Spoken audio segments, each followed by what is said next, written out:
Madam రమ్మన్నారు, వచ్చి చాలాసేపు అయింది. అయితే ఏం చేయమంటావు? కొబ్బరికాయ కొట్టి హారతిచ్చి పురుగుదండాలు పెట్టమంటావా? మన ఇంట్లో మాత్రం ఏదో తేడా జరిగేలాగే ఉంది. రేయ్, నీ కాసైన క్యారెక్టర్స్ రమ్మావి. రాదు, రాకూడదు. మన విషయం తెలిసిపోతే వాళ్ళకి ఎప్పటికైనా తెలియాల్సిందే కదా. మా చిన్నోడు ఓకే కానీ మా పెద్దోడు మా ఇంట్లో ఎవరిని ఆఫీస్కి రానివ్వడు.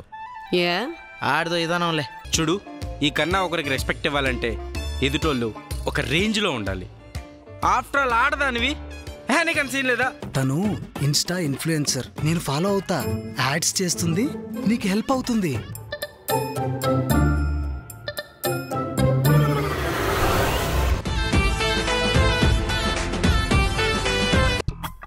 ఇది ఆఫీస్, చేపల మార్కెట్ కాదు. ఎలా పడితే అలా కూర్చోడానికి.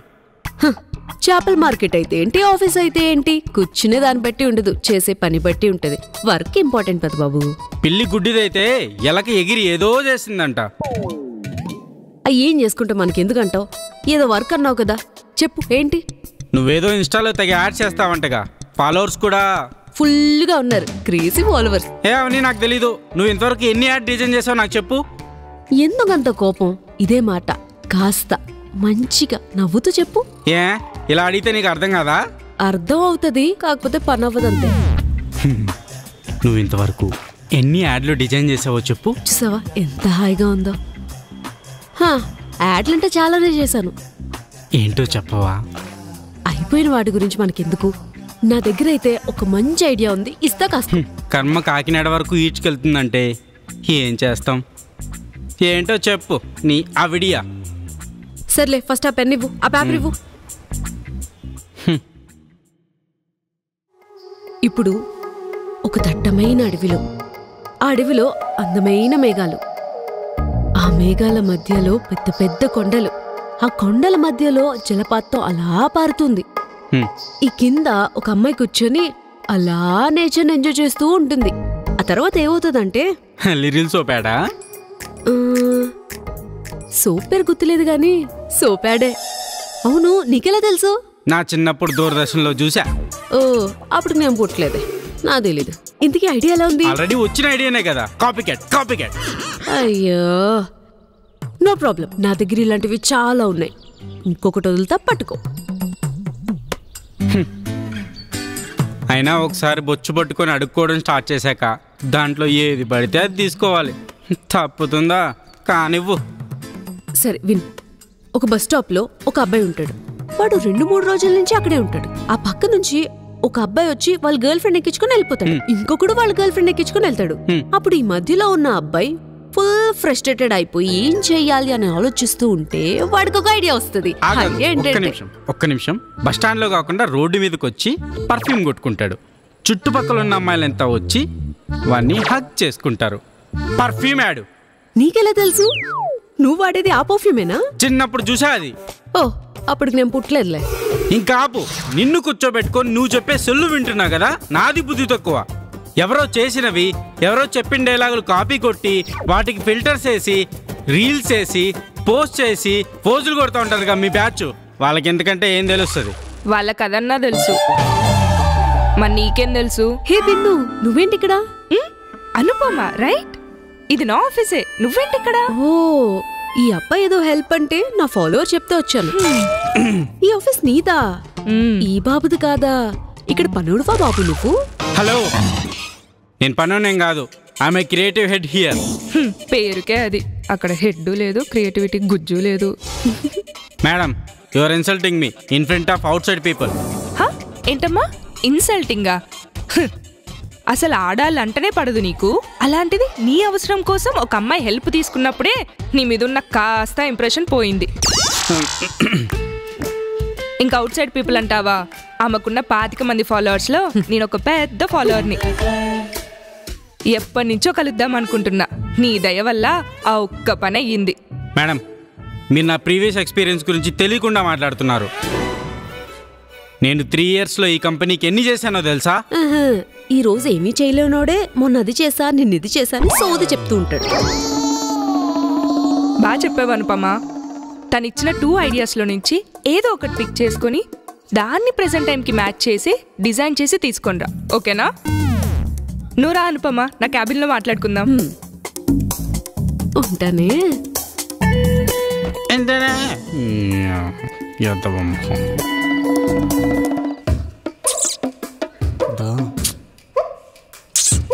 ప్లీజ్ దా.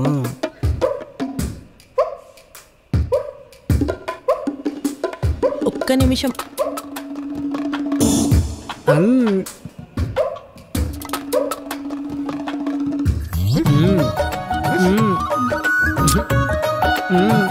అరే ఏంట్రా ఎప్పుడు తాగనివ్వు? నిజమైన ప్రేమ తాకితేనే వస్తుందా సాయి? నిజమే అనుకో, కానీ టచ్ లో నుంచే కదా టూ మచ్ లవ్ పుట్టేది. టూ మచ్ లవ్ చేస్తే తేడా కొట్టేస్తుంది. తేడా రాకుండా అలా అలా ప్లీజ్.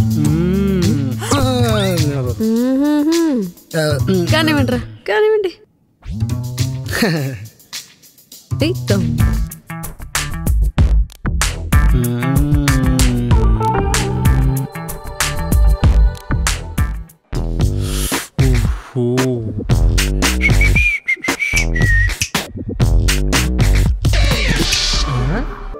ఇదిగో స్వామి, 2 పుల్లట్లు బాగా ఉల్లిపాయలు వేసి. నా రెస్టారెంట్ లో ఒక ఆడది ఆర్డర్ వేయడమా? జిగ్ జిగ్ జిగ్. ఏయ్, మీరేంటి ఇక్కడ? అయినా గాజులు చేతికుండాలి, కాళ్ళకు కాదు. అలాగే మీరు వంటింట్లో గిన్నెలు ప్లేట్లు కడిగే దగ్గర ఉండాలి తప్ప వాటిని పెట్టుకొని తినే ఇక్కడ కాదు. షిఫ్ట్ అయిపోయింది స్వామి, అందుకే తింటా కూర్చున్నా. పెద్ద సాఫ్ట్వేర్ జాబ్ పెడుతున్నారు, మరి షిఫ్ట్ అంట షిఫ్ట్. చేసే పని ఎంత ముఖ్యమో మాట్లాడుకున్న మాట కూడా అంతే ముఖ్యం. ఏంటో ఆ మాట? పని అయిపోయిన తర్వాత పుల్లట్టేసేయాలని ముందే చెప్పిందట కదా. చెప్పింది. అయినా వేసిన పుల్లట్టు వంటింట్లో మూలను కూర్చొని పంటిక్కురు తెలియకుండా పుట్టుక్కని మింగేలే తప్ప ఇలా ఈదులో కుక్కలు డైరెక్ట్ గా ఇంట్లోకి వచ్చి ఇస్తర్లు వేసుకొని కూర్చున్నట్టు ఇలా కూర్చోకూడదు. అర్థమైంది. ఊరకనే పెట్టాల్సి వస్తుందని ఉడుక్కుని ఏదేదో మాట్లాడుతున్నాడు ఓనర్ స్వామి. అట్టానా? అయితే అట్టుకో 10 రూపాయలు వేసేద్దాం లేవే. ఈ హోటల్లో అట్టుకు మరి 10 రూపాయలంటే ఎక్కువేనే. మరే స్వామి, పండగ చేసుకో. పండగ లేదు, పులిహోర ఉండలేదు. 10 రూపాయలు కాదు, 10,000 ఇచ్చినా సరే ఈ రెస్టారెంట్ లో వాడిది ఇక్కడ కూర్చుని తినే అర్హత, హక్కు 2 లేవు. ఓహో, అర్థమైంది. ఓనర్ స్వామికి మనం పైన కూర్చుని తింటున్నామని కోపం వచ్చింది. ఓ సంతేనా? అయితే కింద కూర్చో తిన్నాలేవే. చల్లగా వేడొట్లు పట్టుకొస్తాడు. జరుగు స్వామి. అట్లే స్వామి. ఓసే, ఏంటే మీరు నన్ను ఇలా తగులుకున్నారు? అయినా మీకు ఎలా చెప్తే అర్థమవుతుందో నాకు అర్థం అవ్వట్లేదే. ఇందులో అర్థం కాకపోవడాకేముంది స్వామి, మాడాలకి ఏదైనా నవ్వుతూ ప్రేమగా చెప్తే చాలు అర్థమైపోతుంది. నువ్వు సినిమా డైలాగులు నా దగ్గర చెప్పకే. అయినా ఆడదాంతో నవ్వుతూ మాట్లాడడం మా బ్లడ్ లోనే లేదు. అయినా కస్టమర్స్ వచ్చే టైం అయిందే. ఈ దరిద్రాన్ని వాళ్ళు చూస్తే నా బ్యాక్గ్రౌండ్ కే బ్యాడ్ నేమ్. లేయండి. ఇదిగో స్వామి, మేము ఇక్కడ నుంచి లేవాలంటే నువ్వు మాకు వేడి వేడి పుల్లట్లు ఇవ్వాల్సిందే. దరిద్రానికి దారిచ్చాక తప్పుద్దా? పదండి వేసిస్తా. ఆ ముఖ్యేదో కొంచెం ప్రేమగా నవ్వుతూ చెప్పొచ్చు కదా స్వామి. ఇంకొకసారి నువ్వు నవ్వు అని ఇట్లాంటివి ఏమన్నా మాట్లాడితే నిన్ను మడత పెట్టి నీ అమ్మ నిన్ను కలిసి కచ్చి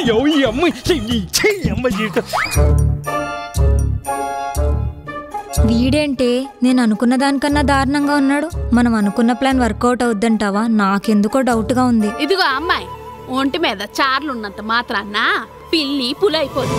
అలానే ప్రతి మొగాడు మగాడని కాదు. వీడి బుసుకట్టతనం పుట్టుకతో వచ్చింది కాదు. వీడి టైం చూసి ఎక్కడ నొక్కాలో అక్కడ నొక్కుతాను. అంతేనంటావా? అంతే. మన ప్లాన్ పర్ఫెక్ట్ గా వర్కౌట్ అవుద్ది. నువ్వు ఇచ్చుకో.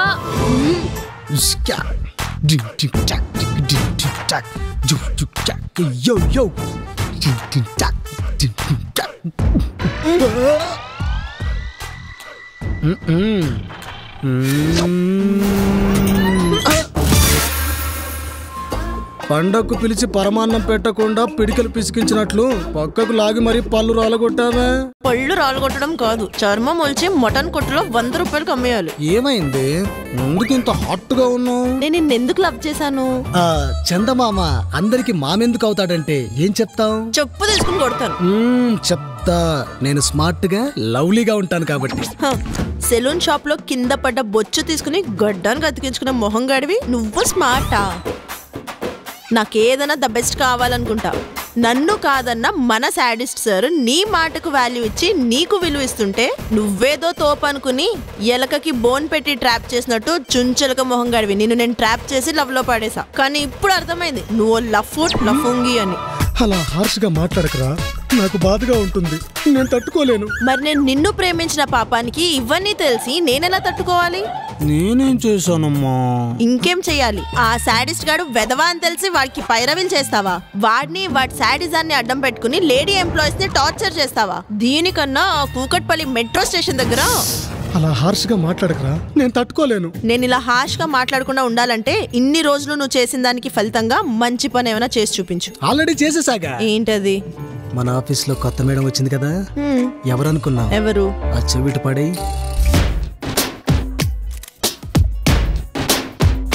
నిజంగా? నిజంగా నిజం. నా ప్రాణం మీదొట్టు. అయితే లవ్ యూ సాయి. అంతేనా? ఇంకేం కావాలి? కోపం వస్తే కొట్టావు, మరి ఇప్పుడు ప్రేమ వచ్చింది, ఒక్క కిస్సు. ఏం చేస్తున్నారు ఇద్దరు? ఏరా దీనికి మరిగి నాకు వెన్నుపోటు పొడుస్తావా? ఛ!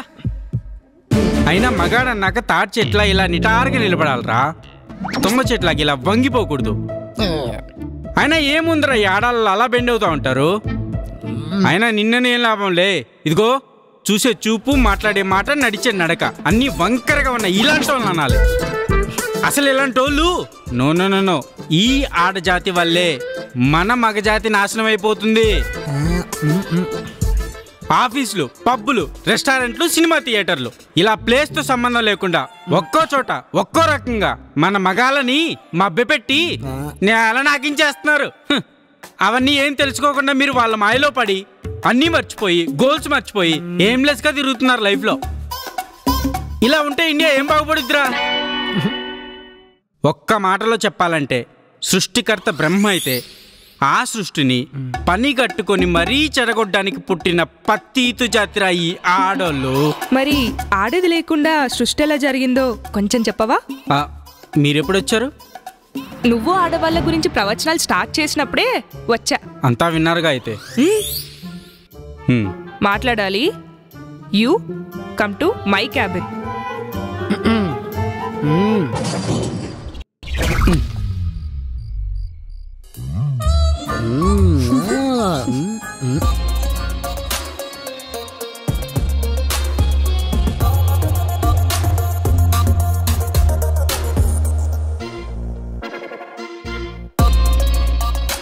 కూర్చో. మీరు కూర్చోండి. మీలాంటి మగ మహారాజుల్ని నాశనం చేయడానికి పుట్టిన ఆడజాతిల్లో నేను అనువంత దాన్ని. నాకు మీ ముందు కూర్చునే అంత అర్హత లేదు. I didn't mean it exactly. Exactly you mean it and you flushed it what's exactly in your mind. At that situation actually. ఏంటి నీ బోడి situation? I have been observing you. A situation వచ్చినా కానీ you are taking men tag just to insult women with your disgusting behavior. అయినా అసలు నీ problem ఏంటి? నిన్ను కన్నా అమ్మ కూడా ఆడదే కదా. నాకు అమ్మలేదు, ఇప్పుడే చచ్చిపోయింది. చచ్చిపోయినా అమ్మ అమ్మే కదా. నువ్వు చిన్నప్పటి నుంచి ఇంతే ఉన్నావా, లేకపోతే మధ్యలో మెదడు చితికి ఇలా తయారయ్యావా? Madam, you are crossing your limits. I'm talking within my limits. నువ్వు మినిమం సెన్స్ లేకుండా లిమిట్స్ క్రాస్ చేసి సిచ్యువేషన్ కి సింక్ లేకపోయినా పని కట్టుకొని మరి ఆడవాళ్ళని పనికిరాని మాటలంది నువ్వు. అయినా అసలు ఆడవాళ్ళంటే నీకెందుకంత హేట్రెడ్? మీ ఆడాలంటేనే ప్రాబ్లము. మా అమ్మ మా నాన్నతో ఉన్నంత వరకు మా బతుకులు వరస్ట్గా ఉండేటి. ఆమె చచ్చిపోయింది జబ్బు వచ్చి. అప్పటి నుంచి we are living our life happily. అసలు ఎవరు చెప్పారు నీకు ఇవన్నీ? కొన్ని మా నాన్న చెప్పాడు, కొన్నేమో బయట చూశాను ప్రాక్టికల్గా. ఓ, తప్పు నీది కాదు, తోటమాలిది. మంచి ఎరువేసి పెంచాల్సిన మొక్కని కల్తీ మందు కొట్టి పెంచాడు. యాక్చువల్లీ నాకు నీకు చెప్పాల్సిన అవసరం లేదు, కానీ ఒకే ఒక్క మాట నువ్వు అర్థం చేసుకుంటావని చెప్తున్నా. అందరూ చెప్పేదే అమ్మ నిజం, నాన్న అమ్మ చెప్పే నమ్మకం. అమ్మని తిట్టడం, ఆడవాళ్ళని అవమానించడం అంటే ఆత్మని ఆత్మాహుతి చేసుకోవడమే. I hope you understand. నీకు అర్థం కాకపోయినా చేసేదేం లేదు. Please go.